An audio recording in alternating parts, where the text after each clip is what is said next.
Hello students, હું છું Savaliya sir અને મારી YouTube channel Savaliya sir chemistry ટ્રેનરમાં આપનું સ્વાગત છે. વિદ્યાર્થી મિત્રો, 11th કેમેસ્ટ્રીના પરમાણ્વીય બંધારણ ચેપ્ટરના JEE નીટના MCQ સોલ્યુશન લેક્ચર 7, જેમાં આપણે કક્ષામાં ઇલેક્ટ્રોનની ઉર્જા, હાઇઝનબર્ગનો અનિશ્ચિતતાનો સિદ્ધાંત અને દ બ્રોગલીના સિદ્ધાંતને લગતા MCQની ચર્ચા કરીશું. આ લેક્ચરમાં ફક્ત 7 MCQની ચર્ચા કરીશું. લાસ્ટ જે MCQ સોલ્યુશન લેક્ચર નંબર 6 હતો, એમાં આપણે ક્વોન્ટમાંક અને કક્ષકોની ઉર્જાના સાપેક્ષ ક્રમ વિશેના MCQની ચર્ચા કરેલી. તો શરૂ કરીએ. સૌથી પહેલો MCQ આપ્યો છે: જો સૂક્ષ્મ કણના સ્થાન અને વેગમાનની અનિશ્ચિતતા સમાન હોય તો વેગની અનિશ્ચિતતા કેટલી હશે? તમને 4 ઓપ્શન આપેલા છે અને 4 ઓપ્શનમાં કોઈ મૂલ્ય નથી આપ્યું, પરંતુ સંજ્ઞાત્મક માહિતી આપેલી છે. એટલે કે 4 ઓપ્શન એ સંજ્ઞાત્મક રીતે આપેલા છે. વિદ્યાર્થી મિત્રો, આ પ્રકારના MCQ જે છે એને સોલ્વ કરવા માટે સ્થાનની અનિશ્ચિતતા, વેગમાનની અનિશ્ચિતતા વગેરે વિશે આપણે જાણતા હોવા જોઈએ. તો આગળ વધીએ. ઉકેલ તરીકે આપણને વિકલ્પ A સાચો ગણાવ્યો છે. તો એનું નિરાકરણ આ પ્રમાણે આપેલું છે: હાઇઝનબર્ગના અનિશ્ચિતતાના સિદ્ધાંત મુજબ.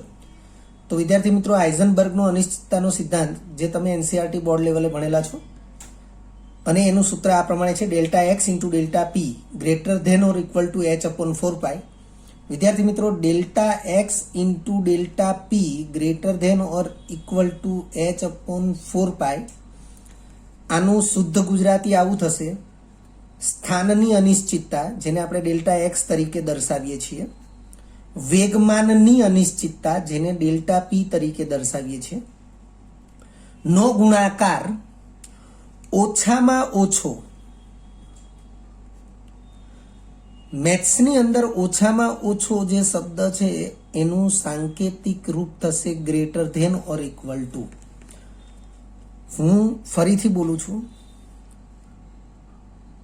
ડેલ્ટા એક્સ સ્થાનની અનિશ્ચિતતા, ડેલ્ટા પી વેગમાનની અનિશ્ચિતતા, એટલે ગતિ કરતા સૂક્ષ્મ કણ માટે સ્થાનની અનિશ્ચિતતા અને વેગમાનની અનિશ્ચિતતા નો ગુણાકાર ઓછામાં ઓછો h/4π જેટલો થાય.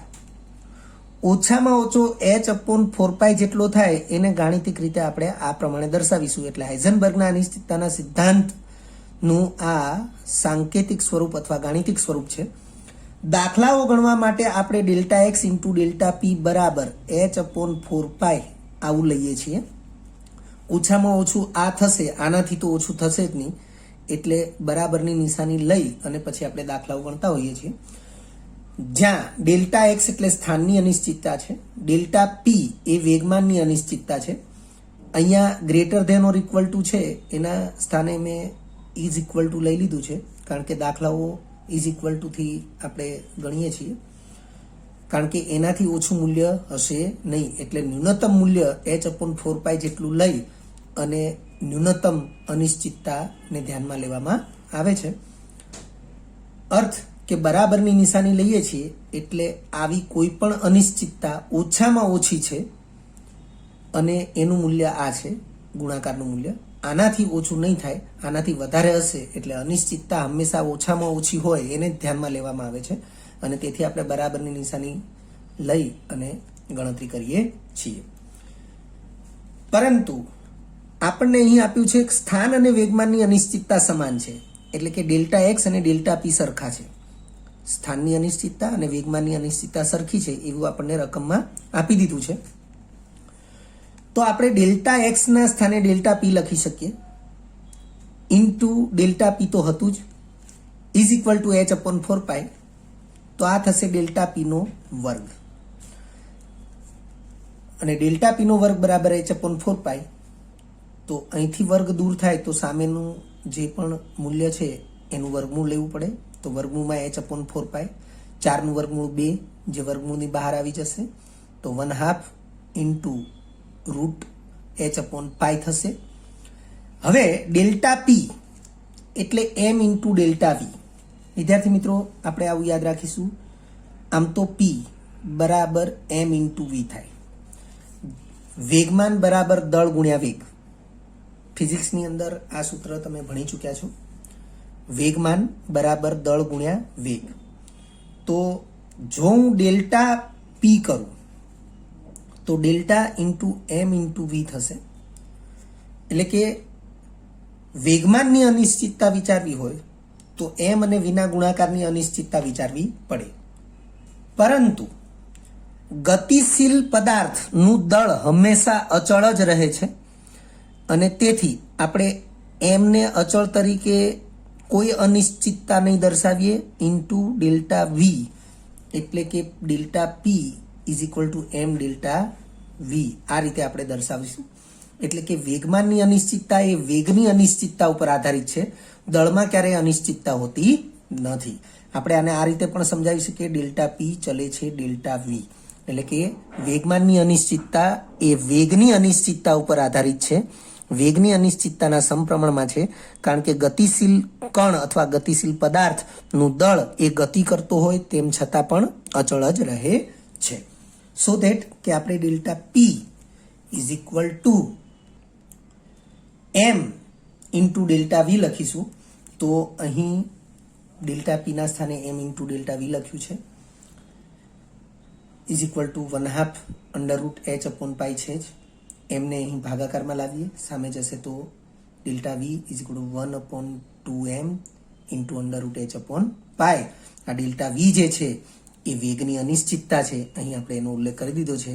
જ્યાં ડેલ્ટા વી વેગની અનિશ્ચિતતા, આપણો પ્રશ્ન છે વેગની અનિશ્ચિતતા કેટલી હોય, તો આપણને વેગની અનિશ્ચિતતા 1/2m into h upon √h upon pi મળે છે, જે વિકલ્પ એમાં છે. વિદ્યાર્થી મિત્રો આપણે અહીં સમજાવ્યું કે ડેલ્ટા એક્સના સ્થાને ડેલ્ટા પી લખ્યું છે. હવે આપણે ડેલ્ટા પીના સ્થાને ડેલ્ટા એક્સ પણ લખી શકીએ. તો delta X into delta X થશે is equal to h upon 4 pi થશે. પરંતુ આપણે પ્રશ્ન પૂછ્યો છે ડેલ્ટા વી નો. હવે ડેલ્ટા એક્સ ને જો તમે કરતા બનાવી લેશો તો ડેલ્ટા વી શોધી શકાશે નહીં. સો ધેટ કે આપણે ડેલ્ટા એક્સ ના સ્થાને ડેલ્ટા પી ને લખ્યું અને તેથી આગળ વધી અને આપણે ડેલ્ટા વી એને કરતા બનાવી શકીએ. ત્યાર પછીનો એમસીક્યુ બીજા નંબરે છે. 3.3 એંગસ્ટ્રોમ તરંગ લંબાઈ ધરાવતા ફોટોનનું દળ કેટલા કિલોગ્રામ હોય? 4 ઓપ્શન તમને આપેલા છે. વિદ્યાર્થી મિત્રો તમે જોઈ શકો છો કે 10 ની ઘાતાંક વાળા ઓપ્શન છે, જેમાં 10 ની -33 ઘાત બી જગ્યાએ છે, 10 ની -34, 10 ની -32 આવા પણ ઓપ્શન છે. અને દરેકના ગુણાંક જે છે એ જુદા જુદા છે. વિદ્યાર્થી મિત્રો જ્યારે પણ દરેકના ગુણાંક આવા જુદા જુદા હોય ત્યારે આશરે ગણતરીનું ખૂબ જ મહત્વ રહેલું છે. આશરે ગણતરી એ તમને આવડવી જરૂરી છે. આ અગાઉ પણ જેટલા લેક્ચર છે એમાં આશરે ગણતરી આપણે સમજાવેલી છે અથવા શીખવાડેલી છે.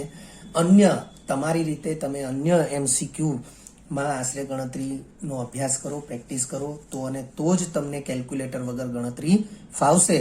ઉકેલ તરીકે તમને વિકલ્પ બી આપવામાં આવ્યો છે કે 3.3 એંગસ્ટ્રોમ તરંગ લંબાઈ ધરાવતા ફોટોનું દળ કેટલા કિલોગ્રામ થાય? તો 6.693 ગુણ્યા 10 ની -33 ઘાત કિલોગ્રામ થાય. પરંતુ આની જે ગણતરી છે એ આપણે નેક્સ્ટ પેજ ઉપર દર્શાવેલી છે. તો તમે જોઈ શકો છો કે અહીં લેમડા બરાબર 3.3 એંગસ્ટ્રોમ.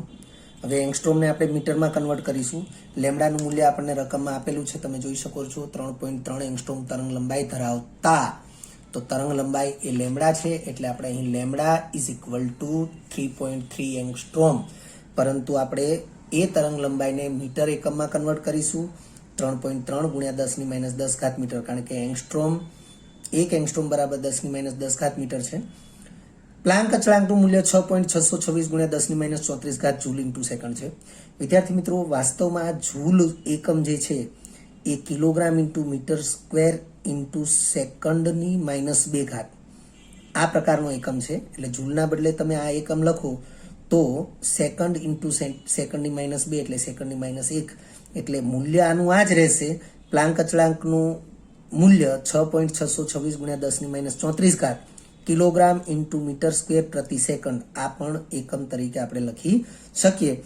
ફોટોનનો વેગ c વિદ્યાર્થી મિત્રો, ફોટોન એટલે પ્રકાશ. પ્રકાશનો વેગ એ આપણે જાણતા હોવા જોઈએ, 3 × 10⁸ મીટર પ્રતિ સેકન્ડ. અને એ જે વેગ છે ફોટોનનો વેગ, એની સંજ્ઞા c છે, પરંતુ સામાન્ય રીતે વેગની સંજ્ઞા v છે. એ પણ આપણે ધ્યાનમાં રાખીશું. અને હવે આપણે દ બ્રોગલીના સમીકરણનો ઉપયોગ કરવા જઈ રહ્યા છીએ. અને દ બ્રોગલીના સમીકરણમાં વેગ માટેની સંજ્ઞા v લેવામાં આવી છે, λ=h/mv. વિદ્યાર્થી મિત્રો, આપણો પ્રશ્ન છે ફોટોનનું દળ શોધવાનો. ફરીથી પ્રશ્ન ઉપર નજર નાખી દઈએ. 3.3 એંગસ્ટ્રોમ તરંગ લંબાઈ ધરાવતા ફોટોનનું દળ કેટલા કિલોગ્રામ હોય? તો દળ શોધવાનું હોય તો આપણે દળને કરતા બનાવીશું. તો અહીં m ને કરતા બનાવીએ, m ને લેમડાના સ્થાને લઈએ, લેમડાને m ના સ્થાને લઈએ, તો m=h/λ ઇન્ટુ v થશે. h નું મૂલ્ય આપણે 6.626 × 10⁻34 કિલોગ્રામ મીટર સ્ક્વેર પ્રતિ સેકન્ડ. પછી લેમડાનું મૂલ્ય તો 3.3 × 10⁻10 અને પ્રકાશનો વેગ, ફોટોનનો વેગ v, તો v ના સ્થાને આપણે લખીએ છીએ 3 × 10⁸ મીટર પ્રતિ સેકન્ડ. વિદ્યાર્થી મિત્રો, પ્રતિ સેકન્ડ એકમ કેન્સલ થશે. છેદમાં મીટર એકમ 2 વાર છે તો મીટરનો સ્ક્વેર થશે. અંશમાં પણ મીટરનો સ્ક્વેર છે, કેન્સલ થશે. એટલે જે જવાબ મળશે એ કિલોગ્રામ એકમમાં મળશે. 10⁻34, તો તમે જોઈ શકો છો વિદ્યાર્થી મિત્રો કે 10⁻34 અને છેદમાં 10⁻10 અને 10⁸ છે. તો 10⁻34 છેદમાં 10⁻10 વત્તા 8 એટલે થશે 10⁻34 છેદમાં 10⁻2. તો એને અનુલક્ષીને જે ઘાત આવશે એ 10⁻32 આવશે. પરંતુ બાકીના જે છે એ 6.626 ભાગ્યા 3.3 ભાગ્યા 3, એનો જવાબ આવશે 0.6693. અને પોઈન્ટને જમણી બાજુ એક અંક ખસેડીશું એટલે વૈજ્ઞાનિક અંકન પદ્ધતિ પ્રમાણે જવાબ થશે 6.693 ગુણ્યા પોઈન્ટ એક આંકડો જમણી બાજુ ખસે તો ઘાત એક આંક ઘટે, -32 છે, હજુ એક આંક ઘટીને -33 થશે. માઇનસ ઘટીને વાત થાય છે એટલે -32 છે, ઘટવા માટે માઇનસ નિશાની, એક આંક ઘટે એટલે -32 -1 એટલે કે -33, એ રીતની ઘાતાંક થશે. તો ફોટોનનું દળ 6.693 × 10⁻33 કિલોગ્રામ થશે. હવે વિદ્યાર્થી મિત્રો, આ જે ગણતરી છે 6.626 ભાગ્યા 3.3 ભાગ્યા 3, આની આશરે ગણતરી આપણે અહીં દર્શાવેલી છે. તો તમે જોઈ શકો છો 6.626 છે, એની બદલે આપણે 6.6 લખ્યા છે. 0.6 પછીના જે 26 છે એને આપણે અવગણ્યા છે. છેદમાં 3.3 અને ગુણ્યા 3 છે છેદમાં. તો તમે જોઈ શકો છો કે આ જે ભાગાકાર છે 6.6 ભાગ્યા 3 એ 2.2 ભાગ્યા 3.3 થઈ જશે. 2.2 ભાગ્યા 3.3 11 દુ 22, 11 તરી 33, 2/3 થઈ જશે. અને 2/3 ગુણ્યા 10⁻32 તો જે આવતી હતી ઘાતાંક એ છે જ, એટલે 2/3 ગુણ્યા 10⁻32. અને વિદ્યાર્થી મિત્રો, આ પ્રકારના ગુણોત્તરનું મૂલ્ય હંમેશા યાદ રાખી લેવું જરૂરી છે. 2/3 એટલે 0.6666 અનંત સુધી આવે, ગુણ્યા 10⁻32 છે જ. આ પોઈન્ટને જમણી બાજુ એક આંકડો ખસેડીએ તો 6.66 થશે, ગુણ્યા 10⁻32 છે, એમાં એક ઘાત ઘટશે એટલે 10⁻33 થશે. તો આપણો જવાબ એ 6.66 અને ગુણ્યા 10⁻33 એની નજીકનો હોવો જોઈએ. તો આપણને જે ઓપ્શન આપ્યા છે એ ઓપ્શનને આપણે ફરીથી ચેક કરીશું. તો 10⁻33 ઘાતવાળા ઓપ્શન 2 છે. અને આપણે 6.66 ની નજીકનો જવાબ જોઈએ તો આ 7.256 અને આ 6.693. તો 6.66 થી નજીકતમ જવાબ 6.693 છે અને તેથી આપણે વિકલ્પ બી ને પસંદ કરી શકીએ છીએ. ત્યારબાદ ત્રીજા નંબરે એમસીક્યુ આપ્યો છે, કણ એની તરંગ લંબાઈ 1 એંગસ્ટ્રોમ છે. જો કણ એની સરખામણીમાં કણ બી નું દળ 25% તથા વેગ 75% હોય તો કણ બી ની તરંગ લંબાઈ કેટલી હશે, અથવા તો કણ બી ની તરંગ લંબાઈ શોધો. ફરીથી, કણ એની તરંગ લંબાઈ 1 એંગસ્ટ્રોમ છે. જો કણ એની સરખામણીમાં કણ બી નું દળ 25% તથા વેગ 75% હોય તો કણ બી ની તરંગ લંબાઈ શોધો. તમને તરંગ લંબાઈ એંગસ્ટ્રોમમાં અહીં 4 વિકલ્પમાં આપી છે. 1 એંગસ્ટ્રોમ, 3 એંગસ્ટ્રોમ, 5.33 એંગસ્ટ્રોમ, 0.2 એંગસ્ટ્રોમ. ઉકેલ તરીકે વિકલ્પ સી એને સાચો ગણાવેલો છે. તો વિદ્યાર્થી મિત્રો, આ એમસીક્યુનો ઉકેલ એ દ બ્રોગલીના સમીકરણ ઉપરથી થશે. અહીં આપણે દ બ્રોગલીનું સમીકરણ અગાઉના એમસીક્યુમાં પણ આપણે જોયેલું છે. દ બ્રોગલીનું સમીકરણ lambda is equal to H upon MV. વિદ્યાર્થી મિત્રો, દ બ્રોગલીના સિદ્ધાંત અને સમીકરણ વિશેનો અભ્યાસ તમે એનસીઆરટી બોર્ડ લેવલે કરેલો જ છે. આપણા જેડબલ્યુ નીટના ટીટીએલ લેક્ચરમાં પણ આપણે આનો અભ્યાસ કરેલો છે. તો દ બ્રોગલીના સમીકરણ lambda is equal to H upon MV. વિદ્યાર્થી મિત્રો, એચ પ્લાન્કનો અચળાંક છે. ગમે તે કણ હોય કે ગમે તે પદાર્થ હોય, પ્લાન્ક અચળાંકનું મૂલ્ય હંમેશા અચળ જ રહેશે. તો આપણે એચને કરતા બનાવીએ તો એમ ઇન્ટુ વી એ લેમ્ડા સાથે ગુણાકારમાં જશે. તો પ્લાન્ક અચળાંક એચ બરાબર lambda into M into V થશે. તેથી કણ એ માટે જો વિચારીએ તો એચ બરાબર લેમ્ડા એ ઇન્ટુ એમ એ ઇન્ટુ વી એ થશે. એટલે કે આ અહીંયા નાની સાઈઝમાં આપણે કેપિટલ એ લખ્યો છે એ કણ એની તરંગ લંબાઈ, કણ એનું દળ, કણ એનો વેગ. તો અહીંયા આપણે નાની સાઈઝમાં કેપિટલ એ ન લખી શકીએ, કારણ કે આપણે એવું ન કહી શકીએ કે કણ એનો પ્લાન્ક અચળાંક, કારણ કે પ્લાન્ક અચળાંક એ કોઈ પણ કણ માટે એ સમાન જ છે. એટલે પ્લાન્ક અચળાંકને આપણે લેમ્ડા એ એચ એ એવી રીતે લખી શકતા નથી. કણ બી માટે એચ બરાબર લેમ્ડા બી ઇન્ટુ એમ બી ઇન્ટુ વી બી થશે. વિદ્યાર્થી મિત્રો, પ્લાન્ક અચળાંક તો કોઈ પણ કણ માટે સમાન જ છે. અર્થ કે કોઈ પણ કણ માટે આ પરિણામ અને આ પરિણામ, આવા પરિણામ હંમેશા સમાન હશે. લખ્યું છે જ્યાં એચ બરાબર પ્લાન્ક અચળાંક.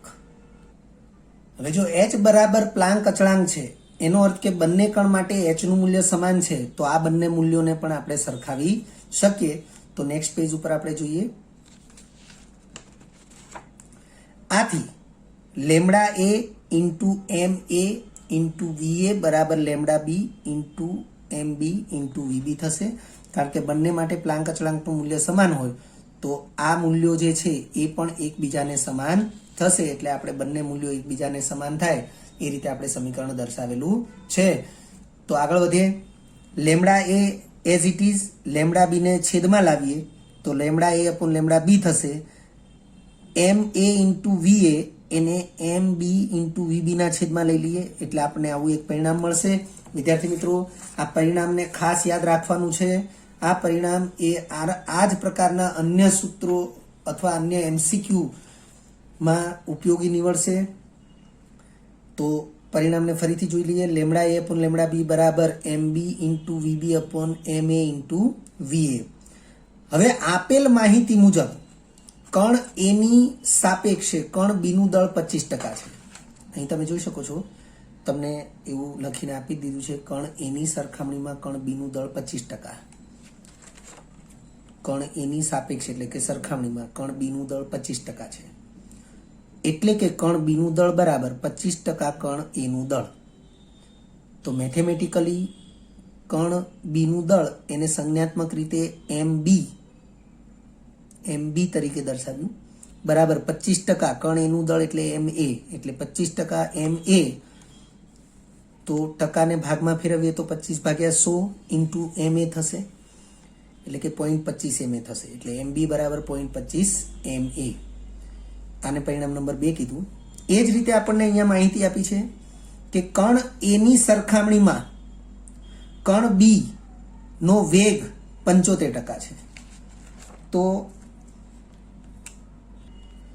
તો એ બાબતને આપણે આ રીતે સમજી શકીએ.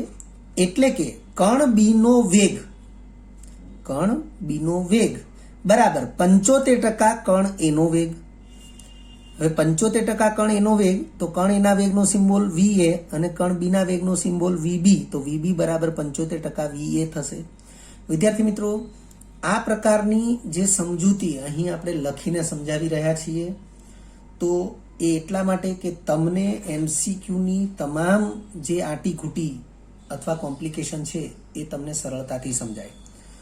બાકી તો પરીક્ષાની દ્રષ્ટિએ જ તમારે તમારી જાતને તૈયાર કરવી પડે, કારણ કે એક એમસીક્યુને સોલ્વ કરવા માટે પરીક્ષાના સમયને અનુરૂપ પ્રતિ એમસીક્યુ જે સમય લાગતો હોય એ જ લાગવો જોઈએ. જો એનાથી વધારે સમય લાગે છે તો તમે નુકસાની ભોગવશો. એટલે અહીં હું સમજાવું છું અને તમે સારી રીતે સમજી લો અને પછી આ પ્રકારના એમસીક્યુની મેક્સિમમ પ્રેક્ટિસ કરો તો અને તો જ તમે પરીક્ષાના યોગ્ય સમયમાં યોગ્ય વિકલ્પ પસંદ કરી શકો. આગળ વધીએ. વીબી બરાબર થશે 0.75 VA. આને પરિણામ નંબર 3 આપ્યું. વિદ્યાર્થી મિત્રો, આપણે પરિણામ 2 અને 3ના મૂલ્યો એ પરિણામ 1માં લાગુ પાડીએ તો લખ્યું છે કે પરિણામ 2 અને 3ની કિંમતો પરિણામ 1માં મૂકતા lambda A upon lambda B બરાબર, હવે હું MB છે MB એના બદલે 0.25 MA લખું છું, VB છે એના બદલે 0.75 VA લખું છું, છેદમાં MA into VA as it is છે. VA કેન્સલ થશે, MA કેન્સલ થશે, તો lambda A upon lambda B બરાબર 0.25 ગુણ્યા 0.75 થશે. 0.25 એટલે 25 ભાગ્યા 100, 0.75 એટલે 75 ભાગ્યા 100. આ lambda A upon lambda B છે, છેદ ઉડાડીએ, 25 ચોક 100 થશે એટલે 1/4, 25 તરી 75, 25 ચોક 100 એટલે 3/4, 3 એકા 3, ચોખ્ખું 16. હવે આપણે વ્યસ્ત કરી નાખીએ અથવા તો લેમડા બીને કરતા બનાવીએ. તો લેમડા બી આપણે વ્યસ્ત કરીએ એટલે આવું થશે, lambda B upon lambda A બરાબર 16/3. આને વ્યસ્ત કરીએ, આને વ્યસ્ત કરીએ. હવે લેમડા બીને કરતા બનાવીએ એટલે લેમડા A અહીંયા જશે, તો લેમડા બી બરાબર 16/3 ગુણ્યા લેમડા A. હવે લેમડા એનું મૂલ્ય તમને 1 એંગસ્ટ્રોમ આપેલું જ છે. રકમની અંદર તમે જોઈ શકો છો કણ એની તરંગ લંબાઈ 1 એંગસ્ટ્રોમ છે. એટલે આપણે કણ એની તરંગ લંબાઈ લેમડા A એ આપણે 1 એંગસ્ટ્રોમ એપ્લાય કરીએ છીએ. તો 16/3 એનું મૂલ્ય 5.33 થાય. આ આપણે યાદ રાખીશું, કારણ કે અહીંયા 16/3 તમે સિમ્પલ ભાગાકાર કરો એટલે 3 પંચા 15, 1 વધ્યો એટલે 5.1/3 થયું ને 1/3 છે 5 પૂર્ણાંક એટલે દશાંશ ચિહ્ન આવશે. 1/3 છે એનું મૂલ્ય હંમેશા 0.33 થાય એટલે 5.333. એ રીતે ગણીએ તો 5.33 એ 16/3 માટેનું મૂલ્ય થશે અને લેમડા એનું મૂલ્ય 1 એંગસ્ટ્રોમ. હવે 5.33 ગુણ્યા 1 કરો તો 5.33 જ થાય. માટે લેમડા બી એટલે કે કણ બીની તરંગ લંબાઈ 5.33 એંગસ્ટ્રોમ થશે. તો આપણી માટે વિકલ્પ સી એ સાચો વિકલ્પ રહેશે. ચોથા નંબરનો એમસીક્યુ છે, 66 ગ્રામ દળ ધરાવતા અને 10 મીટર પ્રતિ સેકન્ડના વેગથી ગતિ કરતા દડાની તરંગ લંબાઈ કેટલા મીટર હશે? તમને 4 ઓપ્શન આપ્યા છે. જવાબ મીટરમાં જ છે, ખાલી 10ના ઘાતાંકમાં છે. વિદ્યાર્થી મિત્રો, આ જવાબ આશરે છે, પણ તેમ છતાં વિકલ્પ ડી જે છે એને સાચો વિકલ્પ ગણવામાં આવ્યો છે. ઉકેલ તરીકે વિકલ્પ ડી આપેલો છે. અહીં પણ આપણે દ બ્રોગલીના સમીકરણનો જ ઉપયોગ કરીશું. દડાનું દળ 66 ગ્રામ આપેલું છે, જેને આપણે કિલોગ્રામમાં કન્વર્ટ કરીએ તો 66 ગુણ્યા 10⁻³ કિલોગ્રામ થશે. વેગ તો 10 મીટર પ્રતિ સેકન્ડ આપેલો જ છે. અહીંથી જ તમને ખ્યાલ આવી જાય કે આ MKS પદ્ધતિનો એકમ છે અને ગ્રામ CGS એકમ પદ્ધતિનો છે. તો આપણે એને કિલોગ્રામમાં કન્વર્ટ કરવું જરૂરી છે, કારણ કે પદ્ધતિ પ્રમાણે એકમો એ એક જ પદ્ધતિના હોવા જરૂરી છે. પ્લાન્ક અચળાંક h નું મૂલ્ય 6.626 ગુણ્યા 10⁻34 જૂલ ઇન્ટુ સેકન્ડ છે. હમણાં આપણે આ ચર્ચા કરી જ ચૂક્યા છીએ કે જૂલ ઇન્ટુ સેકન્ડને બદલે કિલોગ્રામ મીટર સ્ક્વેર પ્રતિ સેકન્ડ એકમ પણ આપણે વાપરી શકીએ, કારણ કે જૂલના સ્થાને આપણે કિલોગ્રામ ઇન્ટુ મીટર સ્ક્વેર પ્રતિ સેકન્ડ સ્ક્વેર, હું પ્રતિ સેકન્ડ સ્ક્વેર બોલું છું, નહીતર આ રીતે બોલાય ઇન્ટુ સેકન્ડની -2. તો એ વસ્તુ એપ્લાય કરીએ એટલે આપણને આ એકમ મળશે. હવે દ બ્રોગલીના સમીકરણ મુજબ ગતિ કરતા દડાની તરંગ લંબાઈ લેમડા બરાબર h/mv, કારણ કે આપણે તરંગ લંબાઈ શોધવાની છે ને એ પણ મીટરમાં શોધવાની છે. અહીં દરેકે દરેક મૂલ્યોને આપણે MKS પદ્ધતિમાં કન્વર્ટ કરેલા જ છે. h નું મૂલ્ય MKS પદ્ધતિમાં જ લીધેલું છે, વેગનું મૂલ્ય MKS પદ્ધતિમાં આપેલું છે. ફક્ત દડાના દળને ગ્રામમાંથી કિલોગ્રામમાં કન્વર્ટ કર્યા એટલે કે MKS પદ્ધતિમાં કન્વર્ટ કર્યા.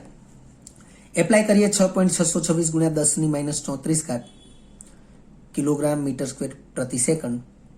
66 ગુણ્યા 10⁻3 કિલોગ્રામ છે. કિલોગ્રામ કિલોગ્રામ કેન્સલ થશે, પ્રતિ સેકન્ડ કેન્સલ થશે. મીટર સ્ક્વેર અને છેદમાં મીટર આપ્યું છે એટલે 1 ઘાત રહેશે, મીટરની 1 ઘાત. 10 એ દડાનો વેગ 10 મીટર પ્રતિ સેકન્ડ છે, આપણે એ એપ્લાય કર્યું છે એટલે ફાઇનલી એક જ એકમ વધ્યો મીટર, એટલે આપણને મૂલ્ય મીટરમાં એકમમાં જ મળશે. 10ના ઘાતાંકને સેટ કરીએ તો 10⁻3 અને આ 10⁻1 છે એટલે 10⁻2 રહેશે છેદમાં, અને અંશમાં 10⁻34 છે એટલે 10⁻34 છે એની બદલે આપણે 10⁻35 લખ્યું છે, કારણ કે પોઈન્ટને જમણી બાજુ એક આંકડો ખસેડ્યું છે. તો 66.26 ભાગ્યા 66.26 ગુણ્યા જમણી બાજુ પોઈન્ટ એક આંકડો ખસે તો ઘાત એક આંકડો ઘટે એટલે -34 છે, એક અંક ઘટીને -35 થઈ, અને છેદમાં આ 10⁻1 અને આ 10⁻3 એટલે 10⁻2 છે. હવે 66.26 ભાગ્યા 66 કેલ્ક્યુલેટરથી કરીએ તો 1.004 આવે.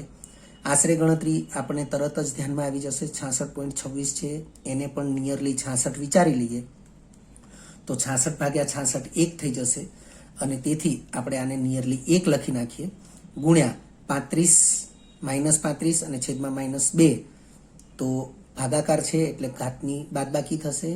-35 -2 કરીએ એટલે -35 + 2 થશે એટલે 10⁻33 ઘાત મીટરમાં જવાબ આવશે. અને એ આશરે 1.004 છે એને 1 લખી નાખીએ, ગુણાકારમાં 1 લખીએ કે ન લખીએ કોઈ ફરક નથી પડતો, એટલે લેમડાનું મૂલ્ય 10⁻33 ઘાત મીટર થશે, જે આપણને વિકલ્પ ડી ની અંદર આપેલો છે. ત્યારબાદ 5મા નંબરનો MCQ છે. H પરમાણુની ભૂમિ અવસ્થામાં ઉર્જા -13.6 ઇલેક્ટ્રોન વોલ્ટ છે. વિદ્યાર્થી મિત્રો, આ પ્રકારના જે ઉર્જા સંબંધિત જે પ્રશ્નો છે એ પ્રશ્નોને પણ તમે ખાસ સમજી લેજો, કારણ કે આપણે લેક્ચરની શરૂઆતમાં જ કહ્યું કે આ લેક્ચરની અંદર આપણે ફક્ત ને ફક્ત 7 MCQની જ ચર્ચા કરીશું, અને એ MCQ એ કક્ષામાં ઇલેક્ટ્રોનની ઉર્જા, હાઇઝનબર્ગના અનિશ્ચિતતાના સિદ્ધાંત અને દ બ્રોગલીના સિદ્ધાંત આધારિત છે. પરંતુ 7 MCQ છે એ ગણતરીને લગતા જ છે, અને એ ગણતરીઓની અંદર નાની નાની બાબતોને આપણે ખૂબ ધ્યાનથી સમજવાની છે, અને તેથી 7 MCQને સમજવા માટે આપણે થોડો વધારે સમય લાગી શકે છે. પ્રત્યેક MCQમાં કંઈક નવી બાબત આવશે જેને આપણે સમજવી જરૂરી રહેશે. તો બીજી ઉત્તેજિત અવસ્થામાં ઉર્જાનું મૂલ્ય કેટલું હોય? ફરીથી આખો પ્રશ્ન. H પરમાણુ એટલે કે હાઇડ્રોજન પરમાણુ ની ભૂમિ અવસ્થામાં ઉર્જા -13.6 ઇલેક્ટ્રોન વોલ્ટ છે. વિદ્યાર્થી મિત્રો, ઉર્જાનું મૂલ્ય જૂલ છે, કેલરી છે, kilo joule, kilo calorie, electron volt, આ બધી ચર્ચા એ આપણે આ ચેપ્ટરના કોન્સેપ્ટ TTL લેક્ચર 4-5 એમાં કરી ચૂક્યા છીએ. તમારે એ લેક્ચર રિવાઇઝ કરી લેવો જોઈએ. અહીં 4 ઓપ્શન આપ્યા છે, અને 4 ઓપ્શનમાં બીજી ઉત્તેજિત અવસ્થાની ઉર્જાનું મૂલ્ય તમને ઇલેક્ટ્રોન વોલ્ટ એકમમાં જ આપેલું છે, એ પણ તમે જોઈ શકો છો. વિદ્યાર્થી મિત્રો, ઉકેલ તરીકે સાચો વિકલ્પ C ગણાવ્યો છે. હવે અહીં જે સ્પષ્ટતા થાય છે અથવા કરવામાં આવે છે એને ધ્યાનથી જોઈ લેજો, સાંભળી લેજો અને મગજમાં સ્ટોર કરી લેજો, કારણ કે આ પ્રકારના MCQ સોલ્વ કરવા માટે આ માહિતી એ જો આપણા મગજમાં નહીં હોય તો કોઈ આઈડિયા આવશે નહીં. તો લખ્યું છે, યાદ રાખો કરીને, કે ધરાવસ્થામાં ઉર્જાનું નિરપેક્ષ મૂલ્યનો અર્થ થશે ચિહ્ન વગરનું મૂલ્ય. કોઈ પણ નિશાનીને ધ્યાનમાં નહીં રાખવાની, પણ ધરાવસ્થામાં ઉર્જાનું જે મૂલ્ય આપ્યું હોય એ મૂલ્યને આપણે રીડબર્ગ અચળાંક RH તરીકે જ લઈશું. તો હવે રકમમાં ફરીથી પાછા આવીએ. લખ્યું છે H પરમાણુની ભૂમિ અવસ્થામાં ઉર્જા -13.6 ઇલેક્ટ્રોન વોલ્ટ છે. એનો અર્થ કે ધરાવસ્થામાં ઉર્જાનું નિરપેક્ષ મૂલ્ય એટલે માઇનસ નિશાનીને ધ્યાનમાં ન રાખો તો રીડબર્ગ અચળાંક RH નું મૂલ્ય 13.6 ઇલેક્ટ્રોન વોલ્ટ થશે. એટલે RH બરાબર 13.6 ઇલેક્ટ્રોન વોલ્ટ. હવે H પરમાણુ માટે n બરાબર 1 એ ભૂમિ અવસ્થા છે. ભૂમિ અવસ્થા એટલે ધરાવસ્થા. વિદ્યાર્થી મિત્રો, હાઇડ્રોજન પરમાણુનો નીલ બોરનો જે નમૂનો છે એની અંદર આવી સ્પષ્ટતા છે કે n બરાબર 1 તો હાઇડ્રોજન પરમાણુ માટે ધરાવસ્થા છે, કારણ કે હાઇડ્રોજન પરમાણુ પાસે એક જ ઇલેક્ટ્રોન છે અને એ પ્રથમ કક્ષામાં હોય. n નું મૂલ્ય એટલે કક્ષાનો ક્રમ, એટલે પ્રથમ કક્ષામાં હોય. પ્રથમ કક્ષા એટલે એની ધરાવસ્થા, ભૂમિ અવસ્થા, મૂળ અવસ્થા. અને પછી આ પ્રમાણે પણ એમાં લખેલું જ છે એનસીઆરટી બુકમાં પણ, અને તમને સમજાવવામાં આવ્યું છે કે જો n ગ્રેટર ધેન 1 હોય તો એ ઉત્તેજિત અવસ્થા ગણાય. એટલે લખ્યું છે જ્યારે n ગ્રેટર ધેન 1 એ ઉત્તેજિત અવસ્થા છે. હવે n ગ્રેટર ધેન 1, હવે n છે એ કક્ષાનો ક્રમ છે, તો કક્ષાના ક્રમ તો પૂર્ણાંક જ હોય.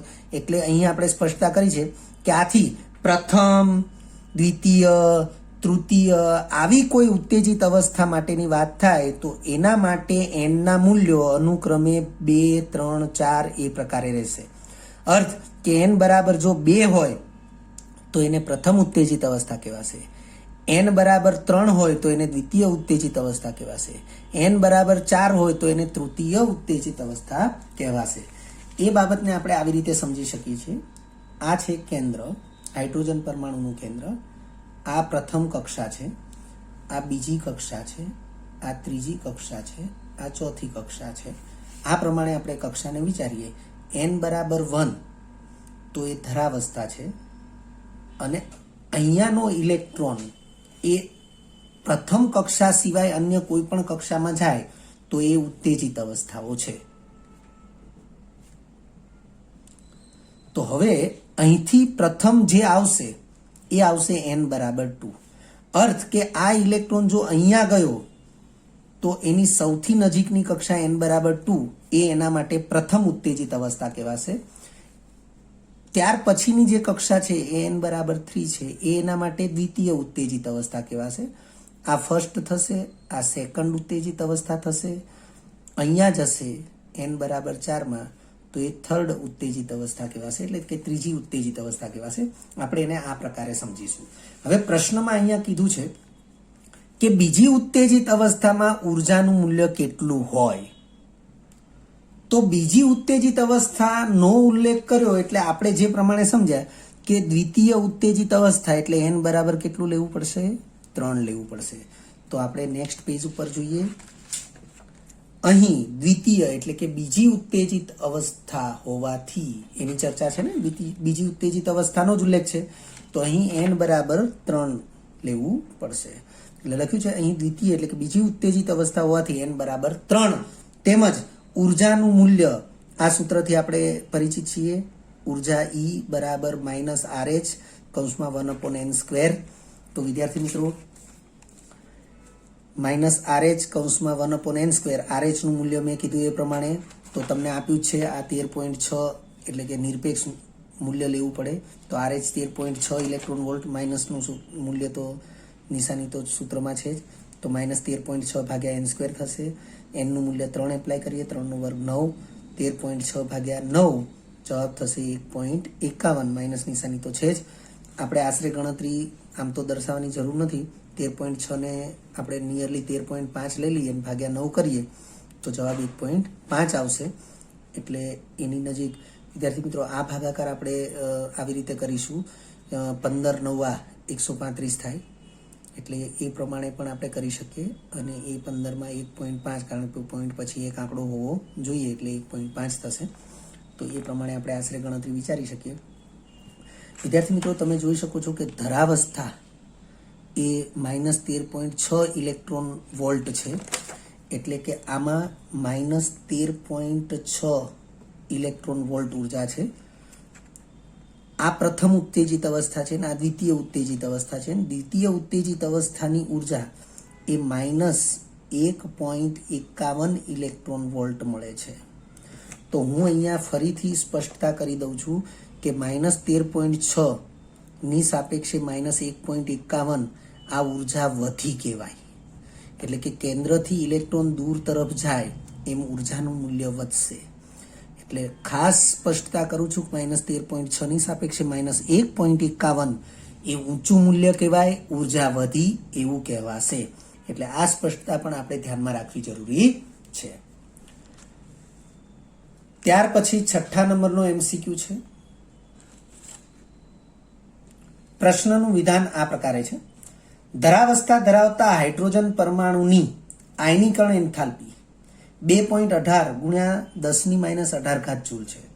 વિદ્યાર્થી મિત્રો, ફરીથી અહીં હાઇડ્રોજન પરમાણુની આયનીકરણ એન્થાલ્પીનો ઉલ્લેખ થયો. તો આપણે આગળના જે એમસીક્યુમાં જે ચર્ચા કરી કે હાઇડ્રોજન પરમાણુની ધરાવસ્થામાં ઉર્જા એ જ વાસ્તવમાં હાઇડ્રોજન પરમાણુની આયનીકરણ એન્થાલ્પી થશે. આપણે આ સ્પષ્ટતાને હમણાં કરીએ જ છીએ આગળ વધીને.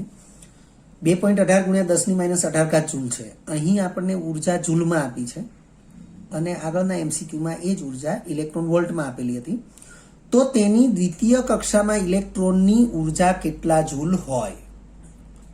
તો તમને 4 ઓપ્શન આપ્યા છે. 4 ઓપ્શનની અંદર તમે જોઈ શકો છો 10⁻18 અને 10⁻19 એવા બે ઘાતાંકવાળા મૂલ્યો છે.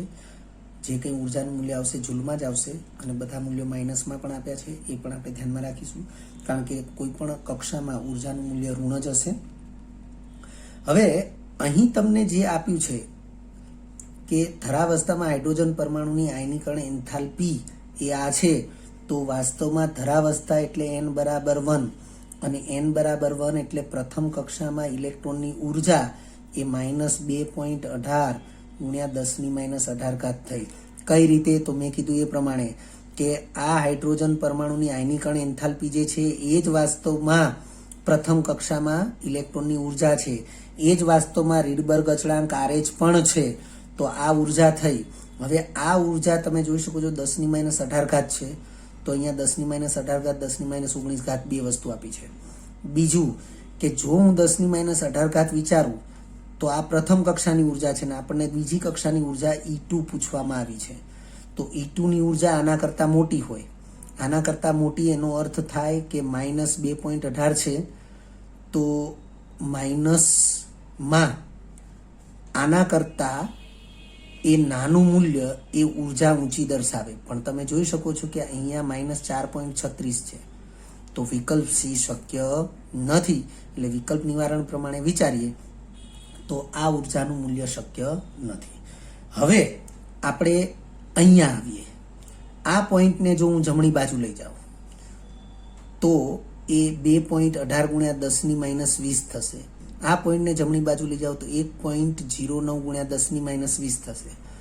તો અહીંયા ઘાતાંક 10⁻18 છે અને અહીંયા ઘાતાંક એ 10⁻20 થાય. એટલે એ ઉર્જાનું મૂલ્ય પણ ઘટ્યું કહેવાય. અર્થ કે આ મૂલ્યો પણ શક્ય નથી. એટલે કોઈ પણ પ્રકારની ગણતરી કર્યા વગર ખાલી સરખામણી કરીએ કે આની સાપેક્ષે વધુ ઉર્જાનું મૂલ્ય ક્યાં મળે, તો એક આ શક્ય નથી, આ શક્ય નથી. આપણે એ ઓપ્શનને આવી રીતે વિકલ્પ નિવારણથી પણ સ્વીકારી શકીએ. તો ઉકેલ તરીકે આપણને વિકલ્પ એ આપ્યો છે. તમે જોઈ શકો છો. તેમ છતાં ગણતરી કરીને પણ આનો જવાબ એ લાવવો જરૂરી છે.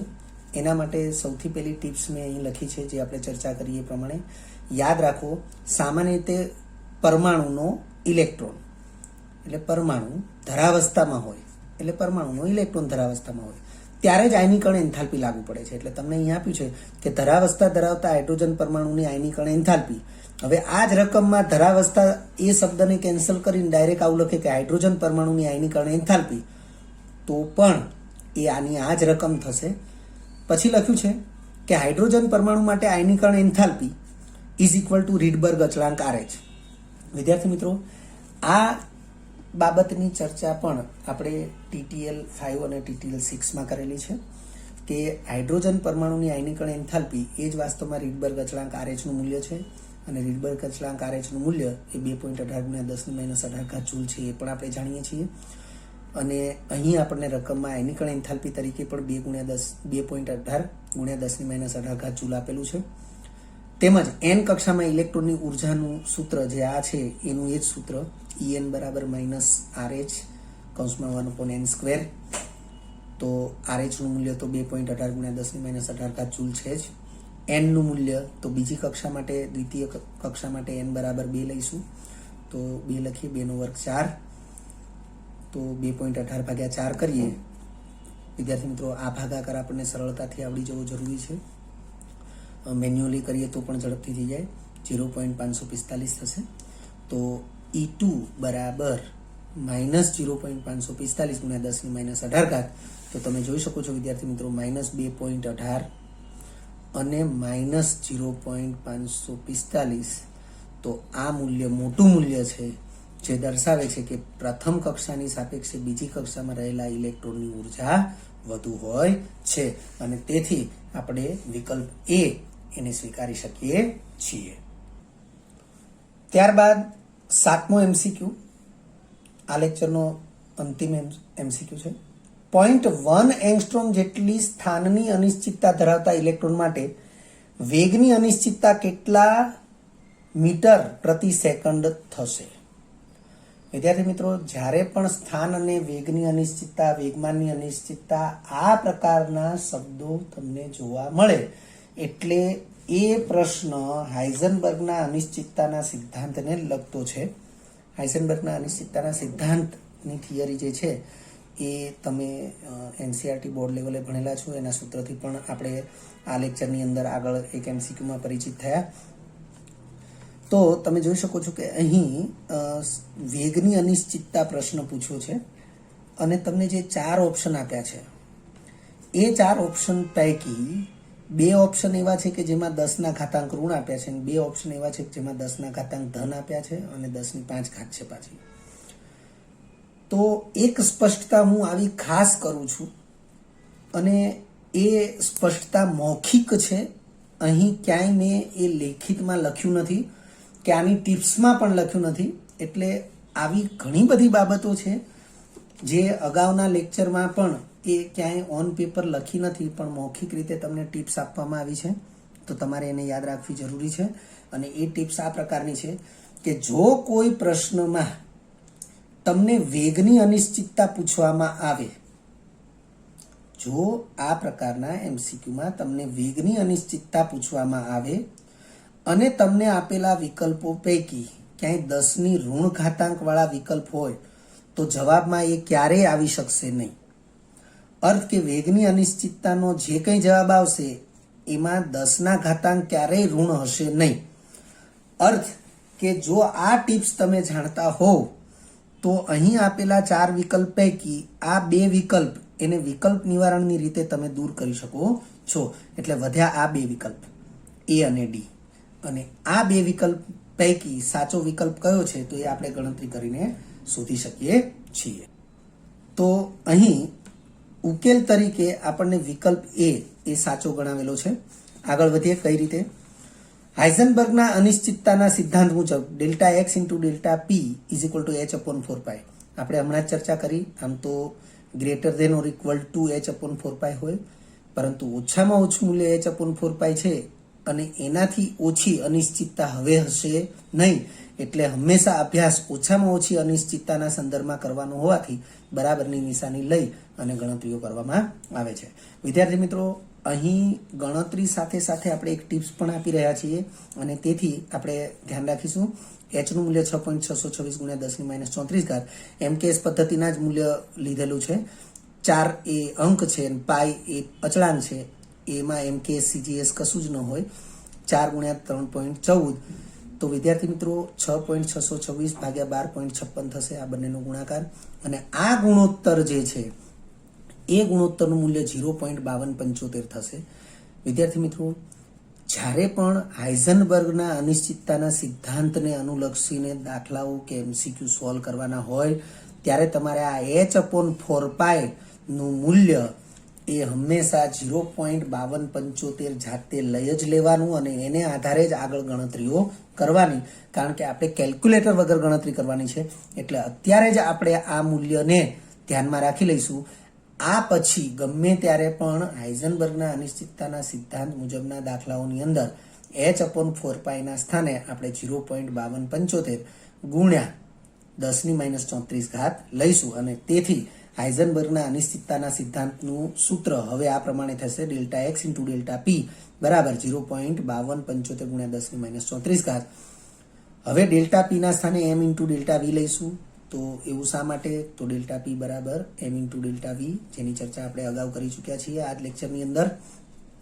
હવે આપણે વેગની અનિશ્ચિતતાને કરતા બનાવીએ. આથી વેગની અનિશ્ચિતતા ડેલ્ટા વી બરાબર એમ છેદમાં લઈ લીધું, ડેલ્ટા એક્સ એને પણ છેદમાં લઈ લીધો, તો 0.5275 ગુણ્યા 10⁻34 ભાગ્યા એમ ઇન્ટુ ડેલ્ટા એક્સ. અહીં સ્થાનની અનિશ્ચિતતા એ તમને 1 એંગસ્ટ્રોમ આપી જ દીધી છે. એંગસ્ટ્રોમને મીટરમાં કન્વર્ટ કરીશું, કારણ કે આપણે કીધું એ પ્રમાણે કેમ કેસ પદ્ધતિના મૂલ્યો લાગુ પાડેલા છે. તો એંગસ્ટ્રોમને બદલે મીટરમાં કન્વર્ટ કરીએ. અને ઇલેક્ટ્રોનના વેગની વાત છે, ઇલેક્ટ્રોનના વેગની અનિશ્ચિતતા જોઈએ છે, તો ઇલેક્ટ્રોનનું દળ ધ્યાનમાં લેવું પડશે એમ. તો ઇલેક્ટ્રોનનું દળ એમ બરાબર 9.109 ગુણ્યા 10⁻31 કિલોગ્રામ. આ બે કિંમતોને આપણે અહીંયા એપ્લાય કરીએ છીએ. તો પરિણામ 2 મુજબ 52, આ પોઈન્ટ જે છે એને જમણી બાજુ 2 આંકડા ખસેડ્યા તો 52.75.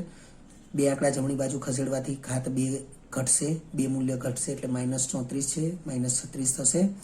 છેદમાં 9.109 ગુણ્યા 10⁻31 અને 10⁻10 મીટર. તો 10⁻36 છે, છેદમાં 10⁻31 ને 10⁻10 છે, એટલે આ સાદુરૂપ એ 10⁵ થશે અને 52.75 ભાગ્યા 9.109 છે એ મૂલ્ય 5.79 થશે. એટલે સ્થાનની અનિશ્ચિતતા ડેલ્ટા વી બરાબર 5.79 ગુણ્યા 10⁵ મીટર મળશે. વિદ્યાર્થી મિત્રો, હવે આપણે આની આશરે ગણતરી જોઈ લઈએ કે કેવી રીતે આપણે 5.79 લાવી શકીએ. તો તમે જોઈ શકો છો આશરે ગણતરીની અંદર 52.75 ભાગ્યા 9.109 છે. 52.75 ને મેં નિયરલી 53 લીધા અને 53 ભાગ્યા 9 મેન્યુઅલી તમે કરો તો પણ જવાબ 5.8888 આવશે. હવે આ 5.88 ની નજીકનું જે મૂલ્ય ધરાવે એવું મૂલ્ય જો આપણે પસંદ કરીએ તો આ બે અંકોમાંથી પસંદ કરવાનું થાય તો 5.79 અને આ 2.575 એ પૈકી 5.79 એ 5.8888 ની નજીકનું મૂલ્ય છે અને તેથી આપણે 5.79 ગુણ્યા 10⁵ મીટર એ સ્થાનની અનિશ્ચિતતા દર્શાવી શકીએ, જે આપણને વિકલ્પ એમાં આપેલું છે. આ ઉપરાંત મેં અહીં હમણાં જે પરિણામ 1 આવ્યું ત્યારે જ મેં ઉલ્લેખ કરી દીધેલો એ જ વસ્તુ મેં અહીં લખી છે કે હાઇઝનબર્ગના અનિશ્ચિતતાના સિદ્ધાંત આધારિત MCQ માટે ઉપરોક્ત પરિણામ 1 ને યાદ રાખવું જરૂરી છે. આ પરિણામ એ આગળ જતા એ કેલ્ક્યુલેટર વગર આશરે ગણતરી માટે ખૂબ જ ઉપયોગી છે. વિદ્યાર્થી મિત્રો, જો તમને આ વિડીયો લેક્ચર ગમ્યો હોય તો લાઇક આપજો, શેર કરજો અને સબસ્ક્રાઇબ પણ કરજો. અગાઉના લેક્ચરનું રિવિઝન અને પાઠ્યપુસ્તકનું વાંચન કરતા રહેજો. આ લેક્ચર અંગે કોઈ પણ ડિફિકલ્ટી હોય તો મને વોટ્સઅપ કરી શકાય. આભાર. ફરી મળીશું નવા વિડીયો લેક્ચરમાં.